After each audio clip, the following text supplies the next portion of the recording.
Hai gengs, gimana kabar kalian? Semoga sehat selalu ya. Kali ini saya akan hadirkan rangkuman sebuah film horor action terbaru yang berjudul Unhuman. Film ini disutradarai oleh Marcus Dunstan dan Patrick Milton, serta menceritakan tentang sekelompok siswa menengah sedang melakukan perjalanan karya wisata. Setelah bus mereka terjatuh, mereka dilemparkan ke dalam pertarungan yang menakutkan untuk bertahan hidup. Ketika mereka mencoba untuk menjatuhkan sekelompok orang biadab yang tidak manusiawi sebelum mereka saling membunuh terlebih dahulu. Penasaran gimana kisah selengkapnya? Langsung saja kita simak alur ceritanya.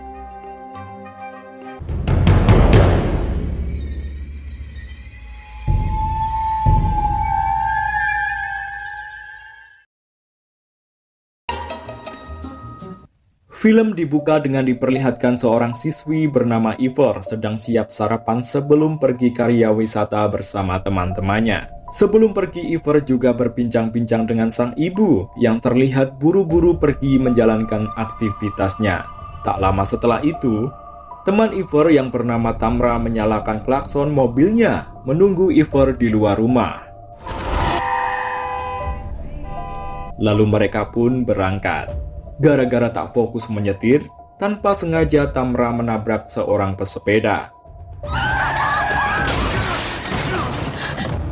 Setelah mereka memeriksanya, ternyata pesepeda tersebut merupakan salah satu teman sekolahnya yang bernama Randall. Untungnya Randall tak mengalami luka yang serius dan segera mengemasi barang-barangnya.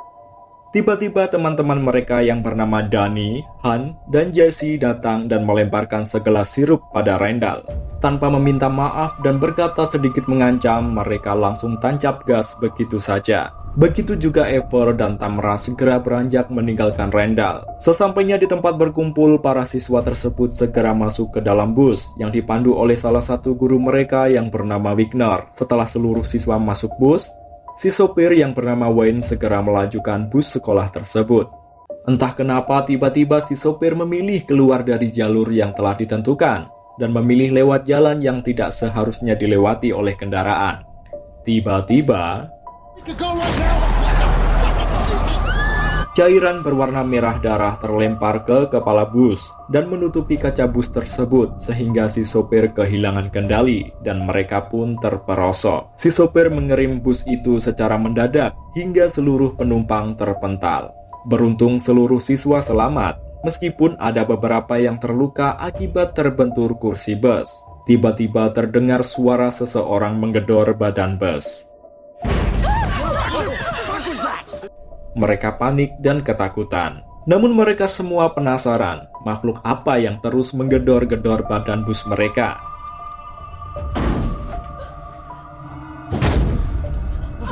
Tiba-tiba speaker bus berbunyi dan mengeluarkan pesan dari kantor pertahanan sipil Amerika Serikat yang meminta mereka agar membawa radio, perlengkapan penting ke tempat penampungan kecelakaan terdekat dan menutup pintu. Pesan tersebut juga mengatakan bahwa mereka dikepung oleh serangan kimia dan meminta penumpang bus menghindari daerah yang terkena dampak serangan tersebut. Lalu seseorang terlihat mengintip dari luar kaca bus. Dan tak lama setelah itu, orang tersebut mengetuk pintu bus dengan tangan yang bersimbah darah. Wigner meminta Wayne untuk membuka pintunya, karena dia mengira orang tersebut membutuhkan bantuan. Karena Wayne menolak, Wigner membuka sendiri pintu bus itu. Dan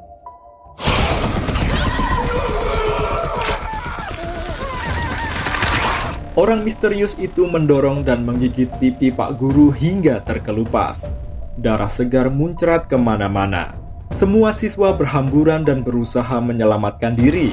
Tanpa diketahui apa penyebabnya, pria beringas itu membantai siswa-siswa yang terjebak di dalam bus. Salah satunya siswi cupu yang bernama Candice. Meskipun Ivor berusaha menolongnya, sayangnya Candice berhasil ditarik oleh pria biadab tersebut. Sedangkan 7 siswa yang berhasil keluar dari bus segera berlari dan mencari tempat perlindungan. Mereka menuju ke sebuah gedung yang terbengkalai. Baru saja masuk, Danny langsung disambut bangkai binatang yang membusuk dan membuatnya terpeleset. Saking busuknya membuat teman-teman Danny sampai nggak mau bersentuhan dengannya. Kemudian mereka mencari jalan lain untuk masuk ke dalam gedung tersebut. Seketika, mereka terhenti saat mendengar suara-suara misterius dan menakutkan mengelilingi mereka.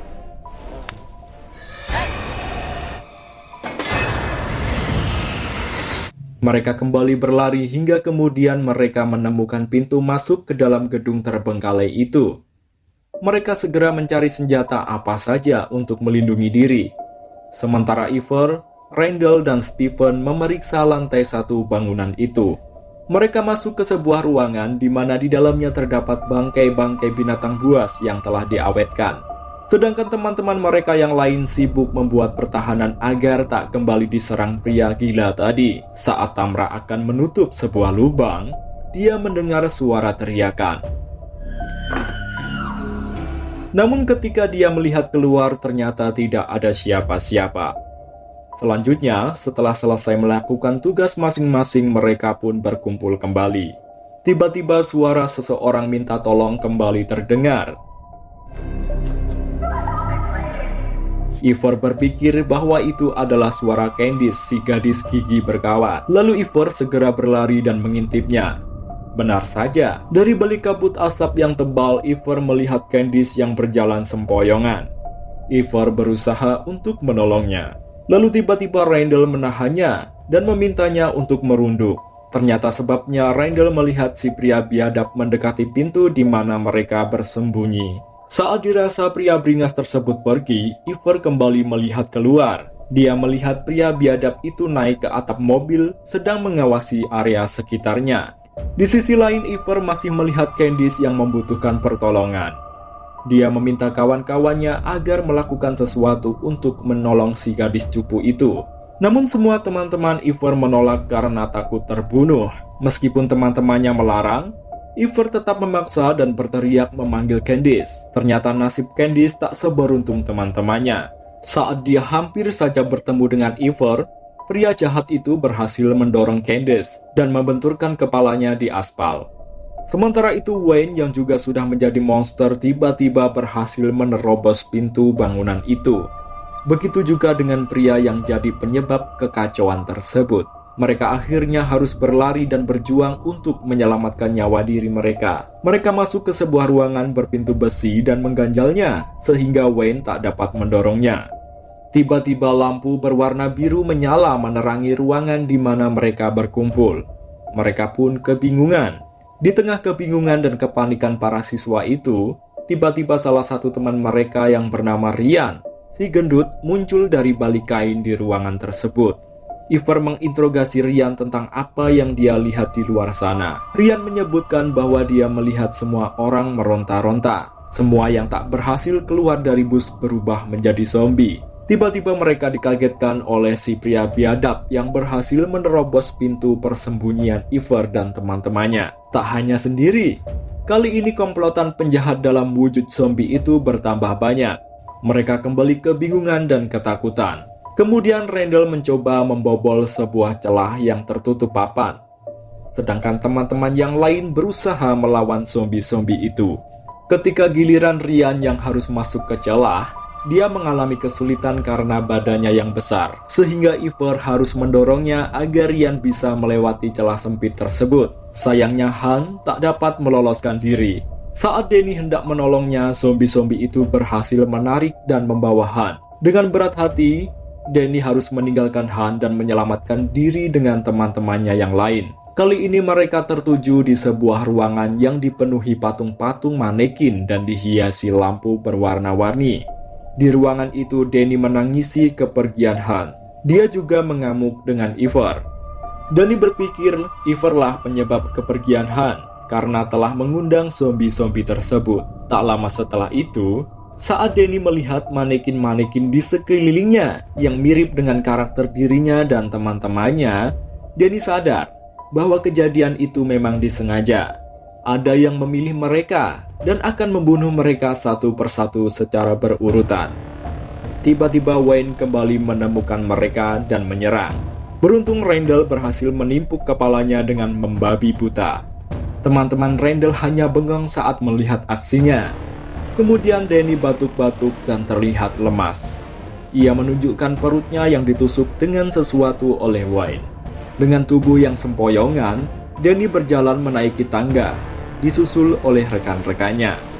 Danny mengambil botol bekas pilok dan berkata harus membakar semua zombie-zombie itu. Danny berteriak histeris. Tiba-tiba Wayne kembali menghampiri mereka. Wayne yang berusaha mencelakai siswa tersebut berhasil mendorong Danny hingga menerobos kaca jendela dan jatuh dari lantai 3 gedung tersebut. Mereka mengira bahwa Danny telah tewas. Namun rupanya Danny bangkit kembali dengan tubuh berliuk-liuk dan berlari meninggalkan tempat itu. Ryan pun dibuat heran dengan Danny yang masih hidup setelah jatuh dari ketinggian. Kemudian Randall mengajak teman-temannya membarikade tempat tersebut dan bertahan di sana. Namun Iver menolak, karena menurutnya itu hanya menjebak diri sendiri, karena tidak ketersediaannya makanan dan minuman. Iver berpikir di luar sana akan ada bantuan, sehingga dia mengajak teman-temannya untuk segera pergi. Iver memiliki sebuah ide. Dia ingin mereka menarik zombie-zombie tersebut ke satu sisi gedung, dan menyelinap melalui jalan yang lain untuk mengambil ponsel yang tertinggal di dalam bus. Randall tetap menolak usulan dari Iver, sehingga terjadilah perdebatan di antara mereka. Lalu Iver membenarkan perkataan Danny untuk membuat api dan membakar monster-monster itu. Dia mengumpulkan kaleng-kaleng bekas pilok dan malamnya Iver menjalankan rencananya. Iver membakar kaleng-kaleng tersebut lalu melemparkannya ke mobil rongsok yang ada di depan gedung itu. Kobaran api itu menarik perhatian para zombie dan berkumpul mendekati api tersebut. Iver tetap memaksa untuk keluar dari gedung terbengkalai itu. Meskipun Tamra sudah mencegahnya, rupanya Iver tetap yakin dengan pendiriannya. Namun kemudian Stephen malah mengikuti rencana Iver. Mereka menyelinap keluar dari gedung tanpa sepengetahuan para zombie yang sedang menghangatkan tubuh. Hingga akhirnya Iver dan Stephen berhasil masuk ke dalam bus. Mereka mengendap-endap mencari ponsel-ponsel temannya. Sayangnya setelah ditemukan ponsel-ponsel tersebut telah rusak semua. Iver bingung dan tak tahu harus bagaimana lagi. Lalu tiba-tiba Iver melihat radio yang masih menyala. Dia memutar sebuah kaset yang ada di situ, dan ternyata isinya adalah pesan yang sama persis saat mereka dalam perjalanan. Dia yakin ada seseorang yang mengatur semua itu. Lalu dengan sengaja Steve menyuntikkan obat bius ke punggung Iver, karena Iver sudah berusaha mencari tahu tentang permainan itu. Akhirnya Iver pun lemas tak berdaya. Kemudian muncullah Randall dalang di balik semua kejadian itu. Lalu scene berjalan mundur 4 atau 5 minggu yang lalu, di mana Randall mempengaruhi Stephen untuk membantunya membuat siswa-siswa yang tidak cocok dengannya menjadi menderita. Mereka mulai mendekorasi bangunan tua di tengah hutan sebagai media jebakan. Dalam setengah kesadarannya, Iver melihat pria edan penyebar virus yang ternyata bernama Chip muncul menghampiri mereka di dalam bus. Selama ini rupanya Chip hanya menggunakan topeng di wajahnya. Iver juga seolah-olah mendengar mayat Wigner yang ada di sampingnya membocorkan sebuah rahasia. Di samping segala rencana yang sudah diatur oleh Randall dan Steve, rupanya Chip memiliki sebuah andil untuk mereka, di mana Chip menyiapkan obat bius yang dapat mengontrol seseorang untuk mengikuti apa yang diperintahkan. Selain itu juga dapat berfungsi sebagai virus, sehingga siapapun yang dapat suntikan obat tersebut akan berubah menjadi zombie. Dan Stephen sendiri menyesal telah menyuntikannya pada Iver, karena sebelumnya Chip bilang pada Steve bahwa obat itu tidak membuat terluka. Dan yang membuat Steve terkejut, Chip menunjukkan cadangan virus tersebut yang disusun pada sebuah sarung tangan. Chip melakukan semua itu karena memiliki sebuah kemarahan yang besar tersimpan di hidupnya. Lalu Randall bilang bahwa dia hanya bisa menyelamatkan Stephen, karena siapapun yang mengincar mereka harus mati. Kemudian mereka kembali ke gedung dan meninggalkan Iver di dalam bus. Dr. Wigner kembali membisikkan bahwa Chip akan segera membunuh Iver jika Iver tidak melakukan sesuatu. Dengan tekad yang kuat, Iver berusaha bangkit dan merangkak. Dan ternyata Danny, Han, dan teman-temannya yang lain dikurung oleh Randall di sebuah ruangan dengan jeruji besi. Sementara itu saat Iver terus merangkak, tak sengaja Chip melihatnya. Chip mengejar Iver dan membanting tubuh mungilnya. Untungnya Ivor dapat mengambil radio dan memukulkannya ke kepala Chip hingga muncrat. Sedangkan Randall meminta Stephen untuk menyuntikkan virus ke tubuh Danny dan teman-temannya. Saat Randall keluar dari kandang besi itu, tiba-tiba Tamra menghampirinya. Randall berhasil mengambil hati gadis itu dan mereka pun berpelukan.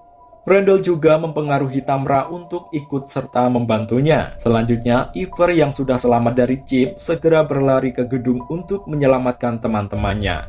Randall yang telah berhasil mempengaruhi Ryan, Tamra, dan Jesse membawa mereka untuk membunuh Danny dan beberapa teman lainnya yang sudah terkontaminasi virus.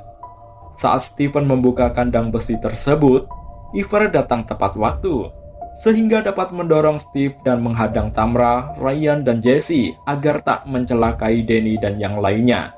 Meskipun awalnya Jesse mengira Ivor menjadi bagian salah satu dari para zombie, Ivor akhirnya dapat membongkar rahasia yang dilakukan Randall dan Steve di hadapan Jesse dan Tamra.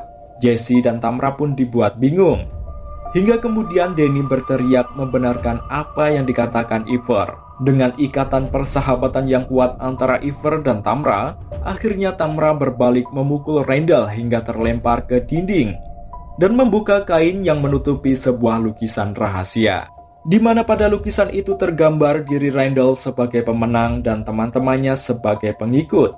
Kemudian Stephen berusaha menyuntikkan virus pada Ivor. Beruntung Danny dapat mendorong pintu dan membuat suntikan itu terjatuh. Danny menarik Stephen masuk ke kandang menjadi mangsa rekan-rekannya.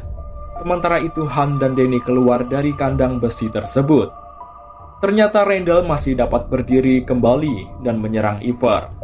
Tak hanya Ivor, Jesse juga menjadi korban amukan pria biadab tersebut. Saat Danny akan menyelamatkannya, dia justru menjadi sasaran pedang yang akan ditebaskan Randall pada Jesse. Ivor melemparkan tongkat besi pada Jesse. Seketika itu Jesse memukulkannya pada kepala Randall hingga dia tersungkur. Tak ada kapok-kapoknya, Randall berdiri kembali untuk menyerang Ivor. Untungnya Ivor sempat membawa virus cadangan yang diciptakan oleh Chip. Kemudian dia menusukkannya di kepala Randall dan mendorongnya hingga terjungkal. Tiba-tiba Ivor muntah dan lemas. Begitu juga dengan Danny. Ternyata Randall bangkit kembali dengan wujud yang berbeda. Dia telah menjadi zombie yang ganas. Dan kali ini para gadis bersatu melawan Randall.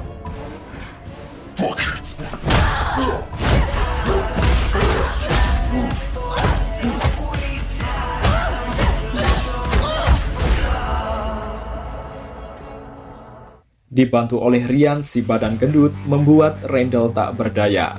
Dan di pertarungan terakhir giliran Ivor. Dia memukulkan gagang pedang tumpul tepat di kepala Randall dan membuatnya tak berdaya. Lalu scene selanjutnya berjalan 4 atau 5 jam berikutnya. Ivor mengikat Randall dan Steve serta Wayne. Mereka semua akhirnya selamat dan berhasil membawa bus sekolahnya untuk kembali pulang. Di scene terakhir, Randall dan Steve harus mempertanggungjawabkan perbuatannya di penjara. Lalu film pun berakhir.